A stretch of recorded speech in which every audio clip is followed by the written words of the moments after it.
kita harus jaga jarak karena itu dingin, itu panas.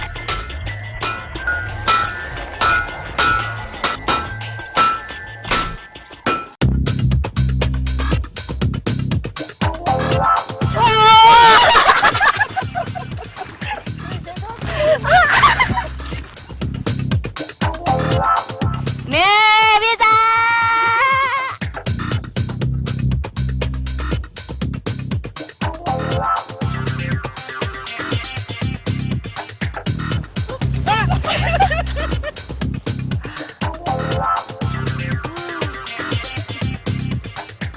Ketika digigit tuh kering karena digoreng, rasa bacem karena dibacem, dan teksturnya tuh seperti rada ada kemposnya sedikit, jadi keruk tuh. Nah, itu dia, sarang semut rangrang.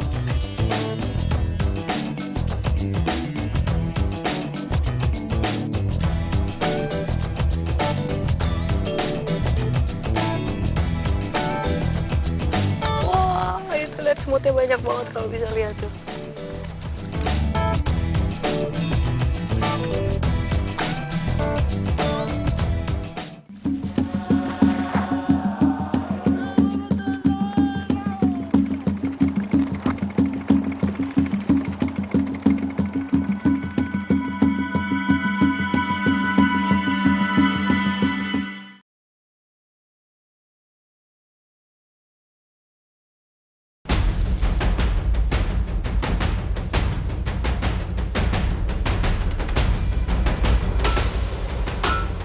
Kita harus jaga jarak karena itu dingin, itu panas.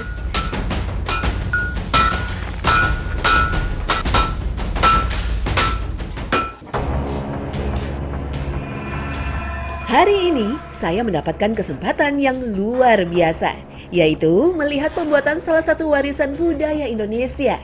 Di Padepokan Brojo Buwono, Desa Wonosari, Kecamatan Gondang Rejo, Kabupaten Karanganyar, saya akan melihat pembuatan keris.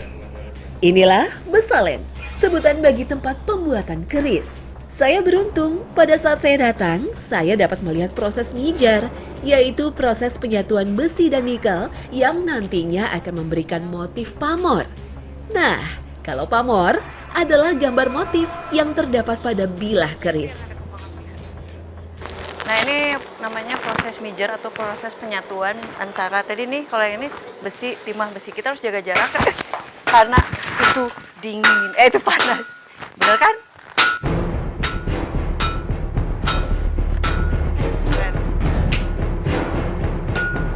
Meski jarak saya cukup jauh, tapi panasnya cukup terasa. Wah, lalu bagaimana ya dengan para empu yang hanya berbalutkan kain putih ini? Nih tadi udah ngeliat kan proses pijarnya kayak gimana. Nah, itu memang tuh menjadi tujuan untuk pakai baju ini. Nih lihat. Kalau tadi kita lihat kenapa sih harus pakai baju seperti ini? Apakah karena ada mistisnya? Bukan. Ini adalah untuk safety juga ya, Pak ya. Jadi kalau misalkan ada yang mungkin Bang kan kena percikan. Kena percikan. Nah, nanti kena percikan kalau misalkan kain gini kan enak tinggal dikebas. Iya. Proses mijar dapat dilakukan berkali-kali hingga jumlah lipatan yang diinginkan tercapai. Jumlah lipatan bisa loh mencapai 1000 lipatan, tergantung juga dari bentuk pamor yang diinginkan. Unsur lain dalam keris adalah baja. Baja disisipkan pada tumpukan dan berfungsi sebagai kekuatan dan ketajaman dari keris tersebut. Pada akhirnya, setelah melalui tempaan dan ratusan lipatan, akan tercipta bilah keris seperti ini, atau kerap disebut kodokan. Ada yang dibuat lurus seperti ini, atau ada juga yang dibentuk berlekuk.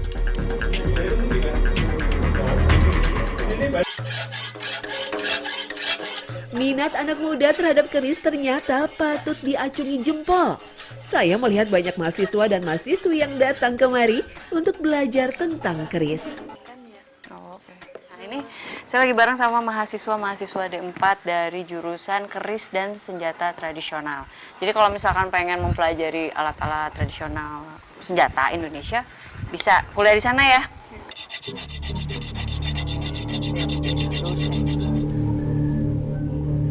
Keindahan keris semakin sempurna dengan kehadiran warangka dan hulu. Penuh ragam dan penuh corak ukir sangat indah. Ketika melihat bilah keris berpamor, kita akan disuguhkan keindahan pola pamornya. Ada dua jenis pamor, yaitu pamor rekan dan pamor tiban. Pamor rekan adalah pamor yang dibentuk oleh empu keris tersebut. Sedangkan pamor tiban muncul dengan sendirinya ketika proses penempaan.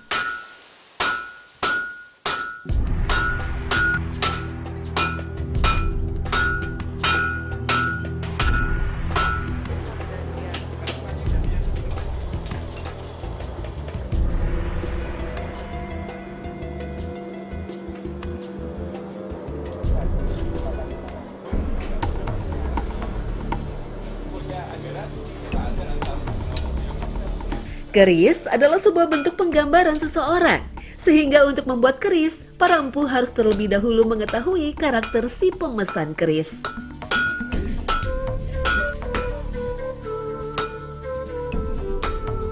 Jadi pembuatan keris itu berarti memang dia untuk merefleksikan diri ya. Jadi dia biar bisa mawas diri. Saya pikir selama ini kalau kita mau beli keris ya udah beli aja, ternyata dia harus menyesuaikan dengan karakter si pemesannya. Mulai dari tanggalnya, karakternya, dan juga profesinya. Bisa dikatakan keris itu kalau misalkan memang keris itu sudah melalui proses pembuatan keris yang sesuai kaidahnya yang benar. Jadi keris itu juga memiliki prosesi yang cukup panjang.